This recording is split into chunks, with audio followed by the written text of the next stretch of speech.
السلام عليكم ورحمة الله وبركاته. النهاردة إن شاء الله عودة الروح للجسد. وحشتونا أوي أوي أوي أوي يا فرقة الزمالك، يا عشق يا حب. النهاردة إن شاء الله نبدأ مشوارنا الأفريقي في الكونفدرالية بإذن الرحمن. إن شاء الله هنفرح ونتبسط وناخد البطولة وربنا هيوفقنا. بس عايزين نتكلم أكتر من الحب اللي في القلوب بالعقل شوية. لازم نعرف أهدافنا ونحددها، ولازم اللعيبة تبقى فاهمة كويس قوي هم عايزين ايه وبيتصرفوا ازاي ووراهم مين.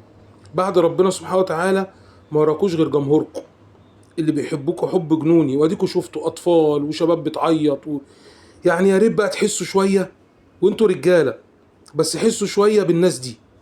انزل وقدام عينيك 40-50 مليون وراجل كبير وشاب صغير وبنوتة وطفل صغير بيحبوكوا وبيعشقوكوا. انزلوا عشان تفرحوهم وتفرحوا نفسيكوا وتنجحوا وتاخدوا المكانة اللي انتوا تستحقوها. انتوا احسن نادي في مصر، انتوا رجالة بتلعبوا كورة ضد كل الظروف، ضد كل حاجة.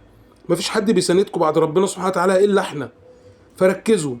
والنهاردة بإذن الرحمن إن شاء الله فترة توقف خلصت، فترة توقف كبيرة. نرجو من المولى عز وجل إن يكون ربنا وفق فيريرا والجهاز المعاون وجهزكوا صح، وانتوا كنتوا مستقبلين الكلام ده صح ومركزين فيه صح. والله ما في حد قدكم، واديكوا شفتوا حتى الماتش اللي خسرناه بتاع الديربي كنا احسن وكنا كسبانين للدقيقه 70، مع انكم في ظل ظروف صعبه جدا جدا. يعني انا زملكاوي من يوم ما اتولدت، ما شفتش اصعب من الظروف دي عاشها فريق نادي الزمالك، وعلى الرغم من كده بتكسبوا وبتفرحونا. ولغايه دلوقتي انتوا مش متصدرين الدوري بس متساويين مع المتصدر الدوري، وتحتيكوا ناس اتصرف عليها بالمليارات، وناقص يعني يروحوهم البيوت يحموهم ويغطوهم وينيموهم ويحكي لهم حواديت. اعرفوا الاول حجمكم، انتوا اقوياء جدا، انتوا لعيبه كويسه جدا ورجاله جدا. ركزوا وما تتهاونوش. واللي بيفكر في مصلحه، والله اللي بيفكر في المصلحه قبل امكانياتها او قبل مؤهلاتها ما بيوصلهاش. يعني انا هفكر مثلا في البطوله قبل ما اجهز لها واتمرن كويس، لا هاخد دي ولا هاخد دي. يعني لينا عبره في الاسد الكينج المصري محمد صلاح. الراجل ده ركز مع نفسه واشتغل على نفسه، الله اكبر، احسن لعيب في العالم بقاله 7-8 سنين. لما بيكلموه الناس فهمته غلط، لما بيقولوا انا في حته تانية بيقولوا بينتقدوك قال لهم انا في حته تانية، مش قصده على الماديات ولا الشهره ولا لا، انا في حته تانية مركز مع نفسي ومع تدريبي ومع شغلي على نفسي. فوقوا. انتوا اديكوا بصوا بيظلموكوا في المنتخب ما بيختاروكوش ليه؟ عشان خسرتوا ماتشين 3.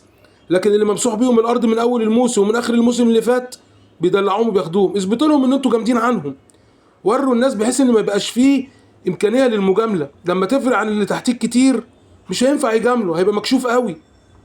ركزوا وكسروا الدنيا، فرحونا النهارده ورجعوا روحكم انتوا المعنويه، ورجعوا للجمهور اللي عمر ما ثقته اتهزت فيكم الثقه بالمكسب بتاعكم.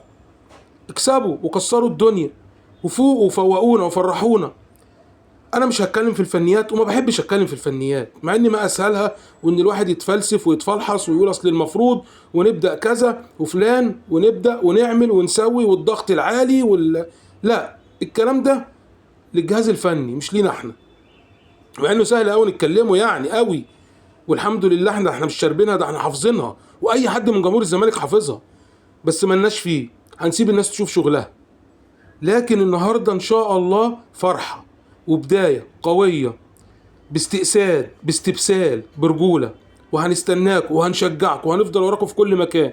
هتسافروا افريقيا هنروح وراكم، هتروحوا بلاد الوأوأ هنروح وراكم، وهتلاقونا في ظهركم، بس ما تخذلوناش وربنا يوفقكم. والنهارده ان شاء الله باذن الله جمهور الزمالك كله هيبات فرحان بثقه، بعوده ثقه بمستواكم وبرجولتكم. ربنا يوفقكم يا فرسان. السلام عليكم ورحمه الله.